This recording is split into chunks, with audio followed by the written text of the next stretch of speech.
தனியார் வீடுகளை டார்கெட் பண்ணி அட்டாக் பண்ணுறது பவாரியாரோட ஸ்டைல். எம்எல்ஏ, எம்பி, ஜட்ஜு, வக்கீல் எதுவும் தெரியாதவங்க எல்லாரும் அவங்களுக்கு ஒன்று தான். இவங்க வந்து பல ரூபத்தில் இங்கே ஸ்ப்ரெட் ஆகிருக்காங்க. இங்கே தமிழ்நாடுல இந்தியா ஃபுல்லாகவே இருக்காங்க. அந்த சரௌண்டிங்லேயே அட்டாக் பண்ணியிருக்க கூட வாய்ப்பு இருக்கு. ஏன்னா அது ஒரு என்கவுண்டர் நடந்து போச்சு. அவங்கள பொறுத்து இன்னும் 2 பேர் தான் கொலை பண்ணியிருப்பாங்க. அப்போ நன்கு பரிச்சயமானவங்க கூட வீட்டுக்குள்ளே வந்திருக்கலாம்.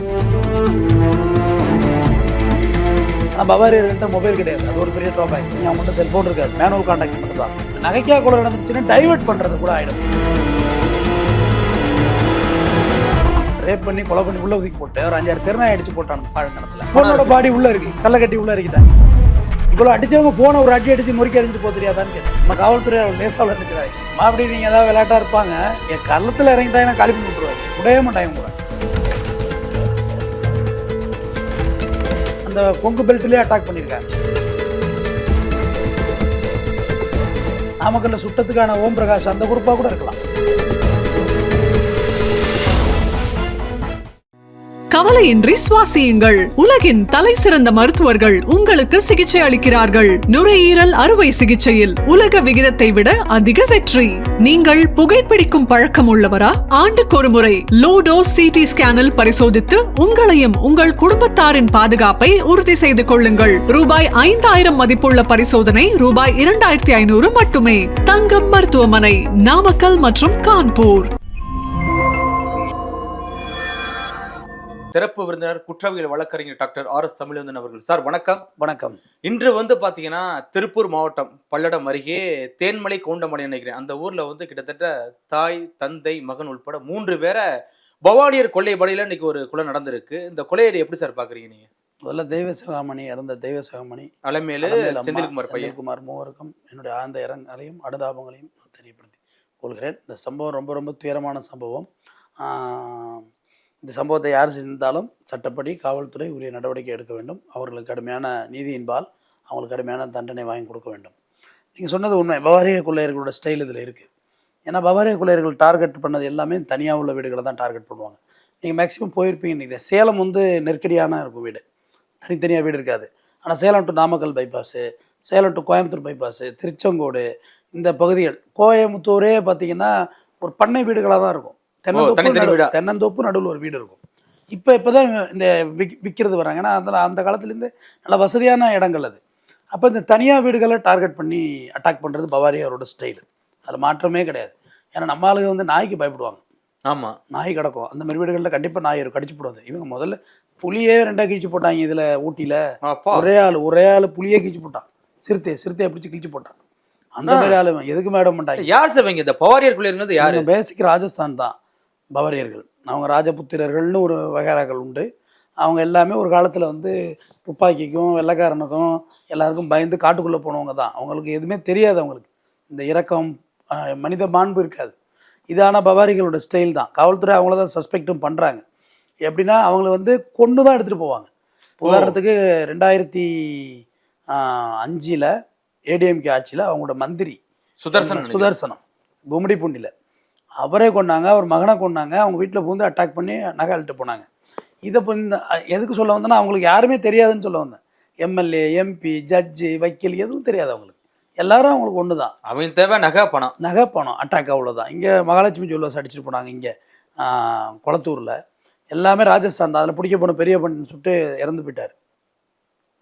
2005 பிடிச்சி ஜெயிலில் வச்சு அதில் ஓம் பிரகாஷ்னு சொல்லிட்டு ஒரு இனம் இருக்காங்க ஹரியானாவில். அவங்களும் இந்த பவாரியர்கள் மாதிரி தான், சேம் டிட்டோ. அவங்க தான் இப்போ இதில் மாட்டினது. கேரளாவில் திட்டிட்டு லாரியோட ஏடிஎம் கொள்ள அவங்க தான் அந்த இனம். நாமக்கல்ல என்கவுண்டர் பண்ணாங்க. இன்னமும் எனக்கு சொல்ல வந்தாக்க இவங்க பல ரூபத்தில் இங்கே ஸ்ப்ரெட் ஆகிருக்காங்க. இங்கே தமிழ்நாடுல இந்தியா ஃபுல்லாகவே இருக்காங்க. இப்போ நாமக்கல் சரௌண்டிங்குள்ளே ஒன்று நிகழ்த்தி காட்டின பல்லடம், நாமக்கல், எல்லாம் கோயம்புத்தூர் எல்லாமே ஒரு 100 கிலோமீட்டர் டியூரேஷனில் உள்ள இடம் தான். பக்கத்து மாவட்டம் தான். ஒருவேளை அந்த சம்பவத்துக்கான ஒரு ரிவெஞ்சாக கூட காவல்துறை இதை பார்க்கணும். எங்கள் ஆளையே சுட்ட நான் பாரு உன் ஊர்லேயே பூந்து அடிக்கிறேன் பாரு, அந்த சரௌண்டிங்லேயே அட்டாக் பண்ணியிருக்க கூட வாய்ப்பு இருக்குதுல்ல. ஏன்னா அது ஒரு என்கவுண்டர் நடந்து போச்சு இதில், நாமக்கல் லாரி மடக்கினதில். அவங்க பார்த்தீங்கன்னா பட்டப்பகலில் லாரி எப்படி ரோட்டில் விட்டு ரிவர்ஸ் பண்ணி அந்த பயமே அவங்களுக்கு இருக்காது. முதல் விஷயம். இதில் காவல்துறை விசாரணை மேற்கொண்டு 7 தனிப்படை அமைச்சிருக்காங்க. ரொம்ப நல்ல விஷயம். தென்மண்டல ஐஜி செந்தில்குமார் சம்பவ இடத்துக்கு வந்துட்டார். ஏன்னா வெரி சென்சிட்டிவ். இதில் எனக்கு என்னுடைய ஒரு இது வந்து நம்மளா பேசுறது, நாளைக்கு இது சினாரியோ மாறி கூட இருக்கலாம், வேற கதையாக கூட ரெண்டு ஆஸ்பெக்ட்ல கூட பார்க்கலாம். எனக்கு தெரிஞ்சு அந்த அப்பா அம்மா அந்த வயசான தெய்வசிகாமணி அலமையில் மட்டும்தான் அந்த வீட்டில் இருந்திருக்காங்க. இவர் அன்னைக்கு தான் இங்கே வந்திருக்காரு. இது ஒரு திருமண அலைன்ஸ் விஷயமா யாரோ பார்க்கறது வந்திருக்காங்க. செந்தில்குமார் பையன், செந்தில்குமார் அவர் மனைவி கதறதெல்லாம் பார்த்தோம். அவங்க வந்து டவுனில் செட்டில் ஆகிட்டு இருக்காங்க. அப்போ இந்த கொள்ளையர்கள் மிக தெளிவாக இந்த வீட்டில் 2 பேர் தான் இருக்காங்கங்கிறத மைண்ட் பண்ணி இருக்கணும். 3 பேர் இருக்கிறத அவங்க மைண்ட் பண்ணியிருக்க வாய்ப்பு கம்மி. 2 பேர் தான் இருக்காங்க இந்த வீட்டில் அப்படி தெரிஞ்சு தான் கொள்ளையடிக்க வந்திருக்கணும். அவங்கள பொறுத்து இன்னும் 2 பேர் இருந்தாலும் கொலை பண்ணியிருப்பாங்க. அவங்களோட மைண்ட் செட். இது ஒரு ஆஸ்பெக்ட். இது அப்படியே தள்ளி வைங்க. அடுத்து அந்த வீடுகளில் காவல்துறை விசாரணையில் கதவுகள் உடைக்கப்பட்டிருக்கிறதா இல்லை உள்பக்கம் சாதாரணமாக திறக்கப்பட்டிருக்கிறதான்னு பார்க்கணும். ஏன்னா இவங்க பவாரியா சொல்ல தட்டப்பட்டதுன்னு கதவை தட்டுவாங்க. நீங்கள் கிராமத்தில் உள்ளவங்க வந்து கதவை திறந்துருவாங்க. இப்போ கும்மிடிப்பூண்டி எம்எல்ஏ வீட்லேயே அப்படி தான் நடந்துச்சு. ஆமாம், ஏதோ அர்ஜென்ட் போல யாரோ ரைட்டில் தடப்பட தட்டினா உங்களுக்கு என்ன தெரியும்? நைட்டில் தூக்க கலகத்தில் ஒன்றுமே புரியாது. அதுவும் உங்களுடைய பாணி வந்து பார்த்தீங்கன்னா அந்த 2 to 4 தானம்ல சார்? உண்மை அதான் அயர்ந்து தூங்குறாரு. அங்கேயும் அப்படி தான் நடந்திருக்கு, இங்கேயும் அப்படி தான் நடந்திருக்கு. சுதர்சனம் கொலையும் விடிய காலம் 2:40 to எக்ஸாக்ட்லி சொன்னால் 3 மணிக்கு கரெக்ட் சுதர்சனம் எம்எல்ஏ வீட்டில் அட்டாக் ஆனது. இங்கேயும் வந்து கிட்டத்தட்ட 3 மணி தான் அரௌண்டு அவங்க ஃபீல் பண்ணுறாங்க. ரெண்டாவது அதில் முக்கியமான விஷயம் என்னென்னா, இல்லை அதை வச்சு தான் பவாரியர் கொலைன்னு கணக்கு பண்ணுறாங்களே இப்படி காவல்துறை பவாரியர்கள் சஸ்பெக்ட் பண்ணுறாங்க. இன்னும் வந்து இன்னும் தீர்மானிக்க முடியல. ஏன்னா கதவு வந்து உடச்சி உள்ளே போயிருக்காங்கிறத பார்க்கணும். உடச்சி உள்ளே போயிருந்தா துறக்கலை, யாரும் தூங்கிட்டு இருந்தாங்க, இல்லை பியூர் திருட்டுக்காக வேண்டி வந்தவங்க வந்து கதவை உடச்சி தான் ஆகணும். கதவை தட்டி திறக்க முடியாது. பவாரியர்கள் அதுமாதிரி ஸ்டைல் கிடையாது, தட்டி திறக்கிற ஸ்டைல் கிடையாது. இது அதாவது தட்டி கதவை திறக்கிறது தான் அவங்களோட ஸ்டைலாகவே இருக்கும். ஆனால் இது வேறு மாதிரி இருக்குது. இன்னொரு விஷயத்தை நீங்கள் பார்க்கணும். அவங்க 3 பேரோட மொபைலும் திட்டமிட்டு அந்த கரெக்டாக 2 மணிக்கு சுவிட்ச் ஆஃப் பண்ணப்பட்டிருக்கு. யார்? செந்தில்குமார், அலமேலு அண்டு தெய்வசகாமணி. இந்த இறந்த 3 பேரோட மொபைலும் அணைச்சிருக்கு, சுவிட்ச் ஆஃப் பண்ணியிருக்கு. அப்போ அந்த வீட்டுக்கு கண்டிப்பாக அப்போ அந்த வீட்டுக்கு நல்ல பரிச்சயமானவங்க கூட வீட்டுக்குள்ளே வந்திருக்கலாம். நல்லா அந்த வீட்டுக்கு நல்லா தெரிஞ்சவங்களே பாஸ்வேர்டு போட்டுருவாங்கல்ல. தெய்வசகமணி என்ற அலமேலு இட்ஸ் ஓல்டேஜ். அவங்க வந்து சீனியர் சிட்டிசன்.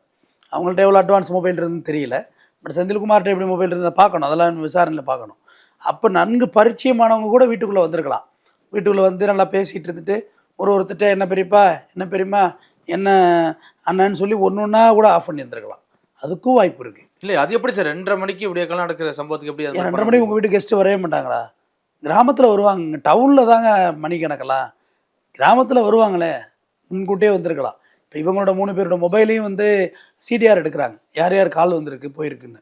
நீங்கள் ரொம்ப பெரிய யோசிக்கலாம் வேண்டாம். ரொம்ப போலீஸ் எனக்கு தெரிஞ்ச ஒரு 5 hours 10 hours சார்ட் அவுட் பண்ணுவாங்க.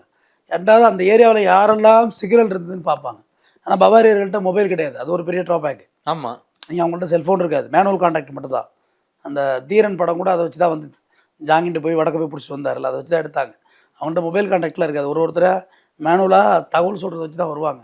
அந்த ஒரு வகையிலையும் பார்க்கணும். வேறு ஏதாவது இந்த குடும்பத்துக்கு முன்னுரிமை இருந்துச்சா? ஏன்னா ஒரு நகைக்காக வெறும் 8 சவரம் தான் அங்கே திருடு போயிருக்கு. ஆனால் பவாரிகளோட டார்கெட்டெல்லாம் 8 சவரனே கிடையாது, பெருசு தான், படாவாக இருக்கணும். ஒரு ரைட். ஆமாம், அவங்க டார்கெட்டு பெரிய லெவலில் இருக்கும். சின்ன அட்டம்ப்டாக பண்ண மாட்டாங்க. ஒரு அட்டம்ப்ட் செஞ்சால் 1 வருஷம் 2 வருஷம் கூட கழித்து கூட அடுத்த அட்டம்ப்ட் செய்வாங்க. அவங்களோட டெக்னிக். எதுக்கு சொல்ல வரேன், நான் எதையும் திசை திருப்பல. எந்த ஆஸ்பெக்ட்லேயும் போலீஸ் விசாரிக்கணும், நம்மளும் யோசிக்கணும், நமக்கு தெரிஞ்சதையும் சொல்லணும். கண்டிப்பாக. அப்போ ஒரு விஷயம், வேறு ஏதாவது பிரச்சனை அவங்களுக்கு இருக்கான்னு பார்க்கணும். ப்ராப்பர்ட்டி கேஸு, வேறு ஏதாவது லிட்டிகேஷன் கோர்ட்டில் நடக்குதான்னு பார்க்கணும். வேறு யாருக்கெல்லாம் இவங்க உயிரோடு இருக்கிறது இடைஞ்சலாக இருந்ததுங்கிறத போலீஸ் ஒரு லிஸ்ட் அவுட் எடுக்கணும். இவங்க உயிரோடு இருந்தால் ஒரே சினாரியோவிலே நம்ம பார்க்கக்கூடாது. நகைக்காக கொலை நடந்துருச்சுன்னா டைவெர்ட் பண்ணுறது கூட ஆகிடும். ஒரு வீட்டில் கொலையை செஞ்சுட்டு நகையை எடுத்துகிட்டு வந்துட்டா மர்டர் ஃபார் கெயின், அதாவது ஆதாய கொலை. தமிழில் ஆதாய கொலையை நோக்கியே நீங்கள் பயணிச்சுட்டு இருப்பீங்க. ஆனால் இங்கே நடந்தது வேறையாக இருக்கும். கண்டிப்பாக ஒரு சொத்து கேஸாக இருக்கலாம், இல்லை வேறு ஏதாவது செந்தில்குமாருக்கு பிஸ்னஸ் மோட்டிவேஷன், ஏன்னா டவுனில் இருந்திருக்காரு, வேறு ஏதாவது பிஸ்னஸ் மோட்டிவேஷன் இருக்கான்னு பார்க்கணும்.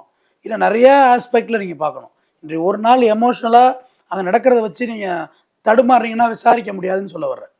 எவ்வளோ விஷயம் இருக்குது நீங்கள் கொலை பண்ணுறதுக்கு காரணம். கொலை பண்ணிவிட்டு அதை திசை திருப்புறதுக்கு பெரிய காரணிகள்லாம் இருக்குது. எனக்கு தெரிஞ்ச ஒரு மர்டர் சொல்கிறேன், சின்ன கதை தான். ஒரு பொண்ணு அதை ரேப் பண்ணி கொண்டுடுறாங்க. பொண்ணுன்னா ஒரு 20 வயசு. ரேப் பண்ணி கொண்டுறாங்க. எங்கே பார்த்தாலும் தேடுறாங்க, பிடிக்கவே முடியல. அக்யூஸ்ட் ஒன்றுமே பண்ண முடியல, கேட்சப்பே பண்ண முடியல. மொபைலும் சுவிட்ச் ஆஃபு, ஒன்றுமே பண்ணல, சாதாரண மொபைல் தான். அப்புறம் ஒரு பாழுங்கிணறு இருக்குது. போலீஸ் அந்த இடத்தையும் போய் பார்க்குது. பார்த்தா அதில் 5-6 தெருநாயை அடித்து சாவடிச்சு கிடந்தது. தெருநாய் அடித்து அவனை போட்டான். அது ஒரே நாட்டம் எடுத்தது. அது சரி ரைட்டுன்னா க்ளோஸ் பண்ணிட்டு வந்துட்டாங்க. அப்புறமா தான் தெரியுது அந்த மொபைல் ஒரு நாள் ஆன் ஆகுது. ஆன் ஆனோடனே போலீஸை பொறுத்தவரையிலும் இவங்க நினச்சிட்டு இருப்பாங்க போலீஸ் ஏமாத்தலான்னு. நெவர். ஒரு மர்டர் கேஸுக்குன்னு ஸ்பெஷல் டீம் அமைச்சா அதே வேலையாக 24 ஹவர்ஸ் அப்படியே இருந்துக்கிட்டே இருப்பாங்க. ஆனால் அவங்க கேஷுவலாக இருக்க மாதிரி தான் இருக்கும். அந்த மொபைல் ஆன் ஆகுது. கரெக்டாக அவனை போய் கேட்ச் பண்ணுறாங்க. கேட்ச் பண்ணி கொண்டு வச்சு விசாரிச்சாக்க தெருநாயை அடித்து கிணத்துல கிடந்துச்சுல்ல, அதுக்குள்ளே பார்த்தா அந்த பொண்ணை அடித்து கொலை பண்ணி போட்டிருக்கானுங்க. ஓ ரேப் பண்ணி கொலை பண்ணி உள்ளே ஒதுக்கி போட்டு ஒரு 5-6 தெருநாயை அடித்து போட்டானுங்க பாழங்கிணத்துல அந்த தண்ணி மேலே. அது தெருநாய் மிதந்து இருந்துச்சா, ஆமா தெருநாயை எவனோ சைக்கோ அடித்து கொலை பண்ணி போட்டிருக்கு ஆறுதுன்னு நினச்சிட்டு அதை பெருசாக யாரும் அங்கே கண்டுக்கலை. ஆனா உள்ள அந்த பொண்ணோட பொண்ணோட பாடி உள்ளே இருக்குது. கல்லை கட்டி உள்ளே இறக்கிட்டாங்க. ஓ கல்லை வச்சு அந்த பாடியை உள்ளே ஏற்றியாச்சு. எவ்வளோ டெக்னிக்காக பாருங்கள். யார் வந்து பார்த்தாலும் தெருநாய் செத்து கிடக்கு, அவ்வளோதான் விஷயம் அப்படின்ற மாதிரிலாம் இருந்துச்சு இந்த கேஸ். 3-4 மாதம் கழித்து பிடிச்சாங்கன்னு வச்சுக்கோங்களேன். ஒரு உதாரணம் சொல்ல வந்தேன். ஏன்னா ஒரு வழக்கை டைவெர்ட் பண்ணிக்கிட்டே போயிட்டு இருக்கக்கூடாது. கண்டிப்பா நீங்க ஒரு குற்றவியல் வழக்கறிஞர் வேற. ஆமாம், எவ்வளோ பார்க்குறோம். 4 இதுல பார்க்கணும், 4 பணியில பார்க்கணும். நிச்சயமாக நான் இன்னைக்கு வந்து அந்த செந்தில்குமாரோட மனைவி அழுகுறாங்க. அது ரொம்ப எமோஷனல் மூமெண்ட் தான், நான் இல்லைன்னு சொல்லலை. ஆனால் அதுக்காக நம்ம குற்றத்தை ஒரு பக்கம் விட்டுட்டு வேற ஒரு பக்கம் தேடிட்டு நிற்க முடியாது. கண்டிப்பா 4 பக்கமும் நம்ம போலீஸ் மைண்டை யூஸ் பண்ணால் மட்டும்தான் பிடிக்க முடியும். இப்போ உடனே மர்டர் ஃபார் கெயின் ஆகிருக்கு. 8 சவரனுக்கு கொலை. 8 சவரனுக்கு வந்து இவ்வளோ பெரிய 5 பேர் ஈடுபட்டிருக்கலான்னு சந்தேகிக்கிறாங்க. 5 பேர் ஈடுபடக்குள்ள 2 பேர் ஏஜ்டு ஃபெலோ.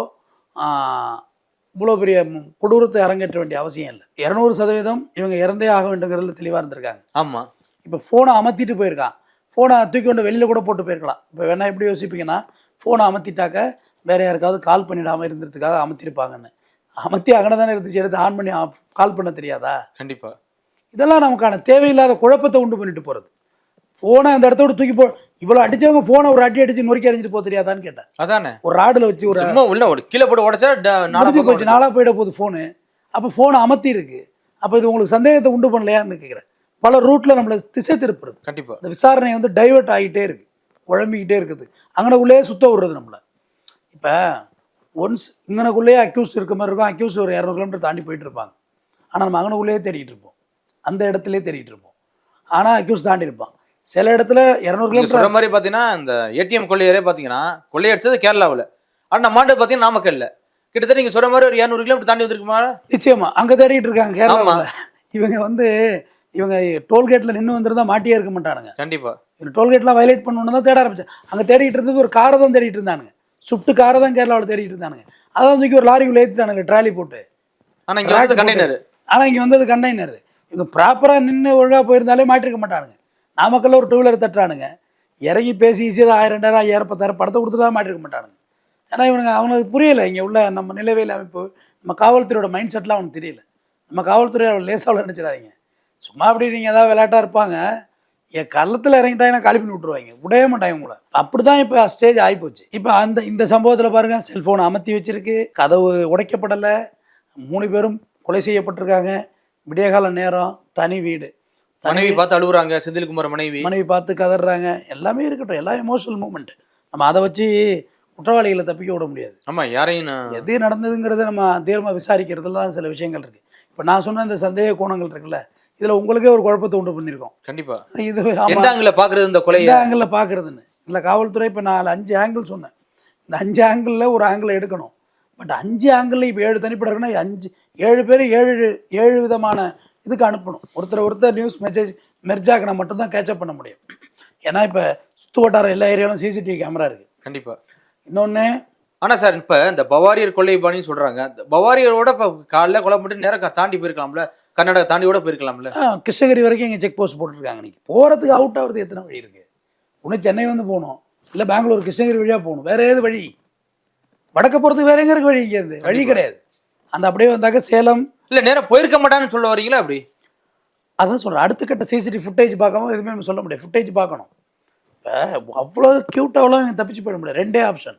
ஒன்று, நீ மெயின் ரோட்டு வழியாக சிசிடிவி வழியாக அவுட் ஆகணும், இல்லை அந்த இடத்துடைய பூலோக அமைப்பு தெரிஞ்சவங்க வேணால் வெளியாகலாம். பூலோக அமைப்புனா அவங்களுக்கு நன்கு பரிச்சயமானவர்கள். ஏன்னா இப்போ உங்கள் வில்லேஜ் இருக்குன்னு வச்சுக்கோங்க, உங்கள் வில்லேஜில் உங்களுக்கு தெரியும் அதோட பூலோக அமைப்பு. அப்படி எனக்கு தெரியாது. எப்படி வரலாம், எப்படி போகலாம், உங்களுக்கு தெரியும் எங்கெங்கெல்லாம் சிசிடிவி இருக்குது. அதுவும் இப்போ நீங்கள் ஊரை விட்டு வெளியில் வந்து இருக்கீங்க, ஊரில் இருக்கவங்களும் உங்களோட இன்னும் நல்ல பரிச்சயமாக தெரியும். எங்கெங்க கேமரா இருக்குது, எந்தெந்த வழியாக போனால் அவுட் ஆகலாம். ஏங்க ராத்திரிங்க ஏதாவது கிணறு இருந்து உழுந்துட்டோம்னா, ஆமாம் கிணறு இருக்குல்ல, அதில் உழுந்துட்டோம்னா யார் தூக்கி விடுறது நம்மளை? அதெல்லாம் இல்லை. அந்த பூலோக அமைப்பு நல்லா தெரிஞ்சிருக்கணும். ஏன்னா இப்போ எல்லா இடத்துலையும் வடநாட்டுக்காரவங்க வேலை செய்கிறாங்க. பட் வேலை செஞ்சாலும் அந்த இன்ன வரைக்கும் கேமரா செக் அவுட் மாட்டவே இல்லை. மார்னிங் 6 o'clock 6:30க்கு நியூஸ் வந்துச்சு. அல்ல அப்பதான் போய் பார்த்துருப்பாங்க, 3 பேரும் செத்துட்டாங்கல்ல. ரைட்டு, இந்நேரம் ஒரு 4 கேமரா கிளிப்பிங்ஸ் பார்த்துருப்பாங்க. இப்போ கிருஷ்ணகிரி வரைக்கும் செக் அவுட் போட்டாங்க, ப்ளாக் பண்ண ரோடு ப்ளாக் போடுறாங்க. இந்த பக்கம் சென்னையிலேருந்து அவுட் ஆக முடியாது. நீங்கள் இப்போ போகிறதா இருந்தால் அதை மீறி போகிறதா இருந்தால் கோயம்புத்தூர் ஃப்ளைட்டு தான் ஏறணும். அந்த டைமில் ஃப்ளைட்டை பார்க்கணும், எங்கெங்கே ஃப்ளைட் இருந்துச்சுன்னு. அதுவும் மீறி பார்த்தாக்க ட்ரெயினை பார்க்கணும், ட்ரெயின் அவுட் எங்கே இருக்குது எங்கே இருக்குன்னு. நீங்கள் பாட்டு இங்கே தேடிட்டு இருப்பீங்க, அவன் பாட்டு ட்ரெயினில் போயிட்டு இருந்தால் ஒன்றும் பண்ண முடியாது. கண்டிப்பா இது எல்லா அதையும் தாண்டி லோக்கல் கொள்ளையர்களான்னு பார்க்கணும்ல. இதுதான் பாயிண்ட். இதில் இது வரைக்கும் அப்படி திசையை திரும்பிட்டு இருக்கு. உள்ளூர் கொலைகாரர்கள் இருக்கிறதா ரொம்ப அவங்களையும் கவனிக்கணும். ஏன்னா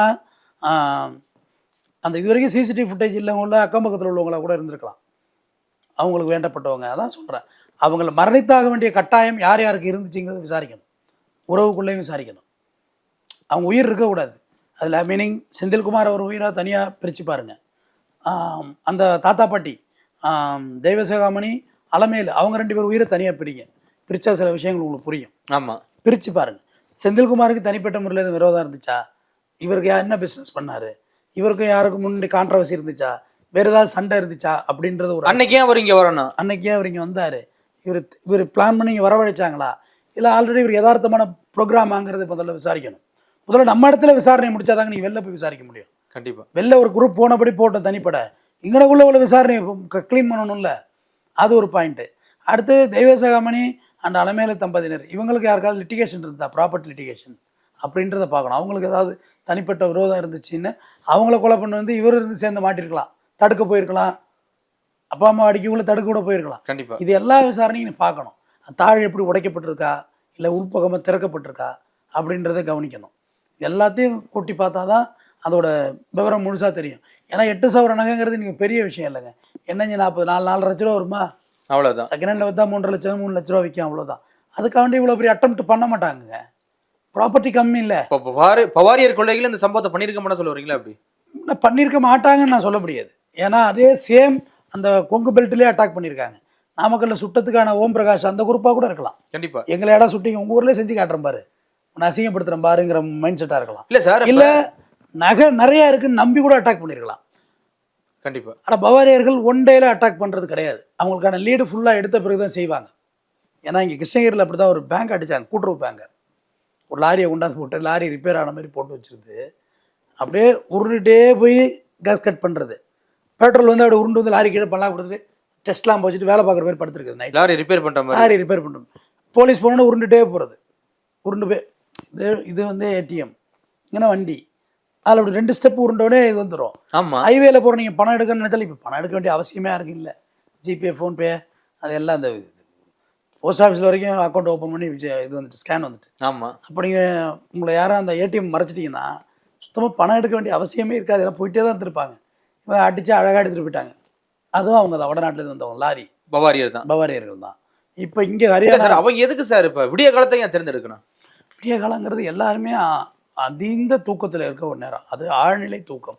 இப்போ நீங்கள் செகண்ட் ஷோ வந்து 1 மணிக்கு முடிஞ்சிருவா படம், 10 மணிக்கு போடுவாங்களா, 10, 11, 1 மணி 2 மணிக்கு முடிஞ்சிடும், 2 மணிக்கு வந்து முடிஞ்சிடும். 2 மணிக்கு மேலே வீட்டுக்கு வந்து அந்த தூக்கம் 12 மணி வரை உங்களால் முடிச்சிட்டு இருக்க முடியும். ஆனால் 2 மணிக்கு மேலே கண்டிப்பாக முடிச்சிட்டு இருக்க முடியாது. இப்போ நீங்கள் நான் நிறைய வாகனம், லாரி பஸ்ஸு இந்த மாதிரி வாகனம் ஓட்டுறதுல ரொம்ப ஃபேண்டசி, எனக்கு ரொம்ப பிடிக்கும். அது பேஷன். அது எப்பேற்பட்ட ஓட்டுநர்களாக இருந்தாலும் எத்தனை ஆண்டு காலம் இருந்தாலும் சரி, எனக்கெல்லாம் ஒரு 20-25 வருஷம் தாண்டிட்டு எக்ஸ்பீரியன்ஸ். 25 ஆண்டு காலமாக இருந்தாலும் அந்த 2, 3, 4 மணிக்கு ஒரு அசத்தாமல் இருக்கவே இருக்காது. கண்டிப்பாக யாராக இருந்தாலும் சில்னஸ் காற்று வேறு, அந்த சில்னஸ் காற்று அப்படியே ஒரு அசத்தம். அப்படியே அவர் தினைக்கும் ஒரு வேலை பார்த்துக்கிட்டே இருக்கும், ரெஸ்ட் இல்லாத ஒரு அப்பயும் அசத்தம். அப்போ வீட்டில் இருக்கவங்களுக்கு சொல்லணுமா, நீங்கள் 12-1 மணிக்கெலாம் கதவை லைட்டாக தட்டினாலே எழும்பிடுவோம். ஒரு சத்தம் கேட்டாலே யாருக்குள்ளேயும் சத்தம் கேட்குதுன்னு நம்ம நினைப்போம். ஆமாம். ஆனால் 2 மணிக்கு அப்படி இல்லை, எல்லாருமே தூங்குற நேரம். அது டோட்டலாக தூங்குற நேரத்தை பயன்படுத்துறது தான். அது தனி வீடு, வீட்டுக்கு போகிற பாதை அந்த வீட்டுக்கு மட்டுமே போகிற பாதையாக இருக்குது. ஓ, வேறு யாருமே அந்த வீட்டில் இல்லை. அந்த பாதை உங்கள் வீட்டோட எண்ட் ஆகுது. அதனால் இதெல்லாமே காவல்துறை கணத்தில் கொண்டு விசாரிக்கணும். விசாரித்து நிச்சயமாக அந்த குற்றவாளிகளுக்கு நல்ல தண்டனை வாங்கி கொடுக்கணும். கண்டிப்பாக சார். மீண்டும் மற்றொரு நிகழ்வோடு சந்திப்போம். மிக்க நன்றி. நன்றி. கவலையின்றி சுவாசியுங்கள். உலகின் தலை சிறந்த மருத்துவர்கள் உங்களுக்கு சிகிச்சை அளிக்கிறார்கள். நுரையீரல் அறுவை சிகிச்சையில் உலக விகிதத்தை விட அதிக வெற்றி. நீங்கள் புகைப்பிடிக்கும் பழக்கம் உள்ளவரா? ஆண்டுக்கொரு முறை லோ டோஸ் சிடி ஸ்கேனில் பரிசோதித்து உங்களையும் உங்கள் குடும்பத்தாரின் பாதுகாப்பை உறுதி செய்து கொள்ளுங்கள். ரூபாய் 5000 மதிப்புள்ள பரிசோதனை ரூபாய் 2500 மட்டுமே. தங்கம் மருத்துவமனை, நாமக்கல் மற்றும் கான்பூர்.